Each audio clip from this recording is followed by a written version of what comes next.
Welcome to StockTok's deep dive into Walmart Inc. Walmart is the world's largest retailer by revenue, operating a vast network of discount stores, supercenters, and a fast-growing e-commerce and advertising business. At the time of recording, the stock is trading at 127.5, sitting comfortably above both its 50-day moving average of 125.45 and its 200-day moving average of 110.36.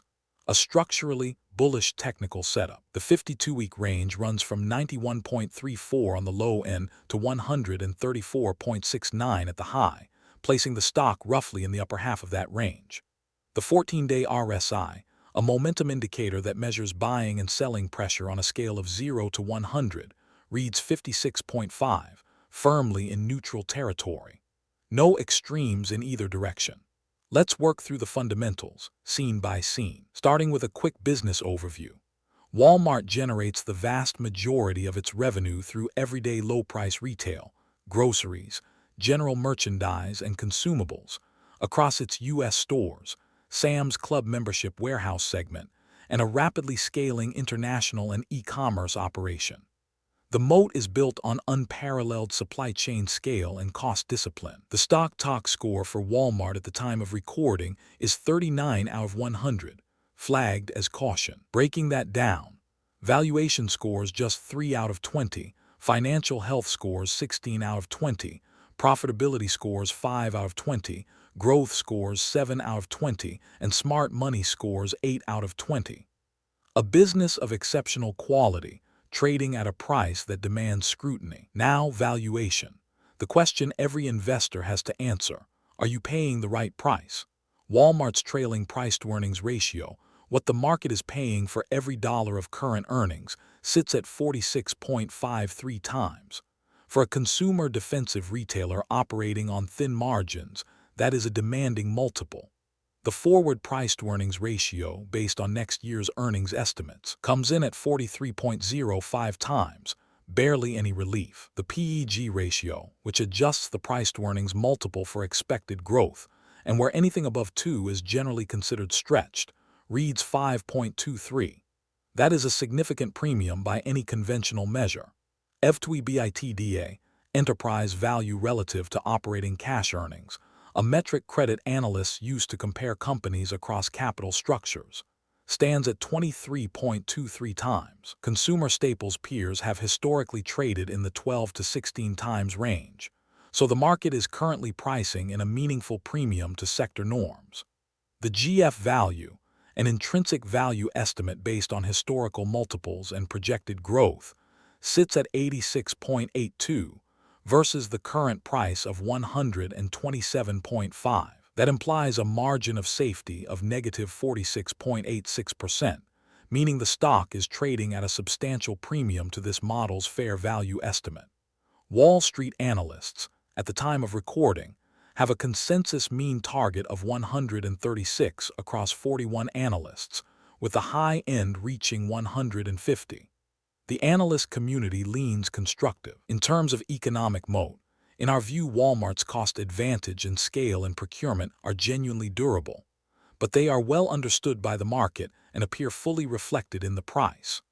Market sentiment around Walmart, as of the creation of this video, leans bullish, with the company appearing frequently in blue-chip and retirement portfolio coverage, and incremental optimism around healthcare and advertising revenue expansion. The valuation setup, however, warrants caution in our opinion.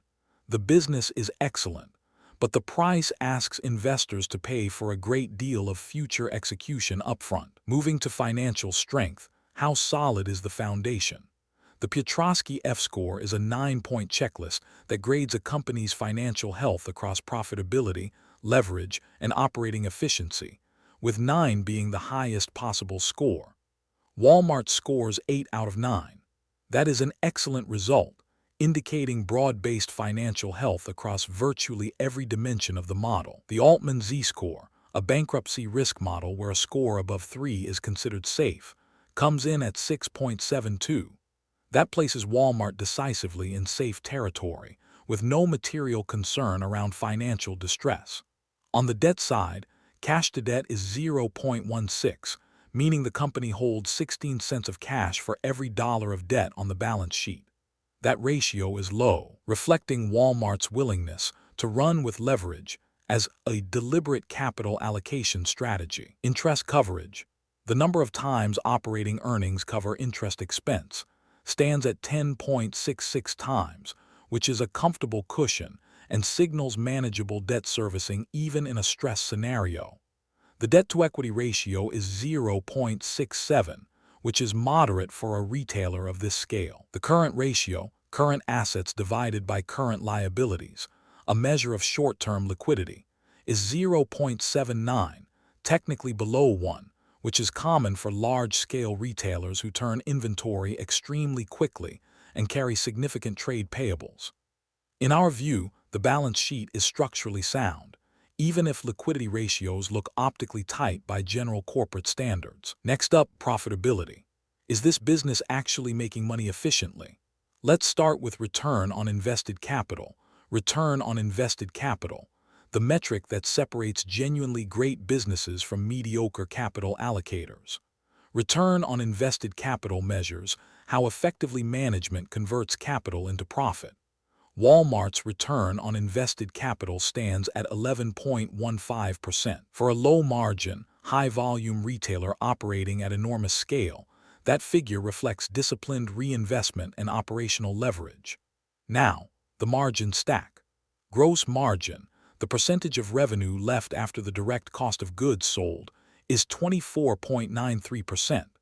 That is thin by the standards of technology or healthcare businesses, but entirely consistent with the everyday low-price model. Operating margin after factoring in overhead, wages, and logistics is 4.18%. Net margin, what the company ultimately keeps as profit after all expenses and taxes, is 3.07%. Free cash flow margin, the percentage of revenue that converts to actual cash the business can deploy, is 2.09%.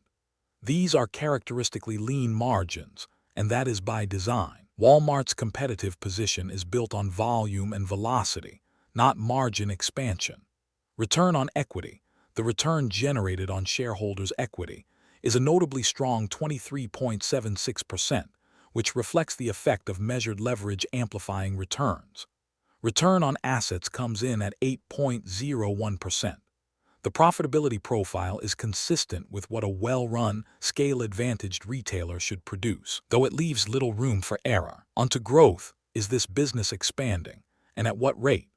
Over the trailing 3 years, Walmart has grown revenue at a compound annual rate of 5.3%. Extend that window to 5 years, and the figure rises to 6.6% annually. For a company operating at Walmart's scale, one of the largest revenue-generating enterprises on the planet, sustaining mid-single-digit top-line growth is genuinely meaningful. Most mature large-cap retailers would consider 5 to 7% annual revenue growth a strong outcome. Book value per share, which tracks the net accounting worth of the business and signals whether retained earnings are compounding effectively, has grown at 9.7% annually over the trailing 3 years. That is a solid trajectory and suggests management is allocating capital in ways that build durable equity value. The dividend yield at the time of recording is 0.75%, modest by income investor standards, but Walmart has a long history of consistent dividend growth, and the payout is well covered by free cash flow. The key question for growth investors, in our view, is whether the drivers of that growth, e-commerce acceleration, advertising revenue from the Walmart Connect platform, and international expansion, can sustain or improve these rates at scale. The setup is interesting to us as a structural growth story layered onto a defensive core, though the market already appears to be pricing in an optimistic version of that narrative given current multiples. We would want to see continued execution in higher margin segments before becoming more constructive on the valuation. Now let's talk smart money. What institutional capital is actually doing with this name? 22 top-tier guru investors, some of the most scrutinized portfolio managers in the world, currently hold Walmart in their disclosed portfolios. That is a meaningful vote of confidence from sophisticated long-term capital allocators. Among the most notable holders is the Bill and Melinda Gates Foundation Trust, which carries Walmart at 2.64% of its total portfolio with no change in its position, a signal of stable conviction rather than active trading. Lee Ainsley of Maverick Capital has been a buyer.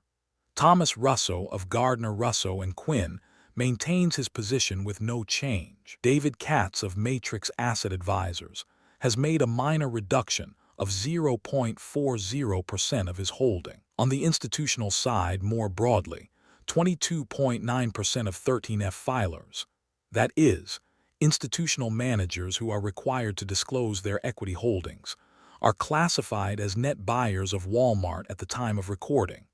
For context, a reading above 50% would indicate broadly net bullish institutional positioning, so the current figure at 22.9% suggests that the institutional buyer base is not expanding aggressively. Insider ownership sits at 1.13%, low, meaning management holds a relatively small stake in the business relative to the overall share count. More pointedly, over the most recent 3-month window, there have been 0 insider purchases and 20 insider sales. Insider selling is not inherently alarming. Executives sell for a wide variety of personal reasons. But the complete absence of insider buying at these levels is a data point worth monitoring. In our view, the smart money picture is one of stable, passive institutional holding rather than aggressive accumulation. And finally, the verdict. Let's bring it all together. On valuation, the data suggests Walmart is significantly expensive relative to both intrinsic value models and sector peers, with a price-to-earnings ratio above 46 times and a margin of safety of nearly negative 47%. In our view, this is the most material risk in the current setup. On financial strength, Walmart is one of the more financially resilient companies in global retail, with a Piotrowski score of 8 out of 9. And an Altman Z-score placing it firmly in safe territory. The foundation is solid. On profitability, margins are characteristically lean by design, but return on invested capital of 11% and ROE of nearly 24% demonstrate that the business converts capital efficiently at scale. On growth, mid-single-digit revenue growth and strong book value compounding are respectable at this scale, and emerging higher-margin businesses in advertising and healthcare represent optionality worth watching. On smart money, 22 prominent institutional holders provide a credible long-term endorsement, though the lack of insider buying and below 50% net institutional accumulation tempers enthusiasm. The overall thesis in our view is this: Walmart is an exceptional business operating at a price that already reflects a great deal of future optimism. One might argue the case for a long-term structural position given the quality of the franchise, but the setup warrants patience for a better entry point, in our opinion. Everything in this video is our interpretation of publicly available data, not financial advice. Please consult a licensed financial advisor before making any investment decisions. That is the deep dive on Walmart Inc. Like and subscribe so we can keep providing you with no-nonsense, data-driven analysis of stocks. We will keep updating our videos as soon as new data that affects the stock becomes available.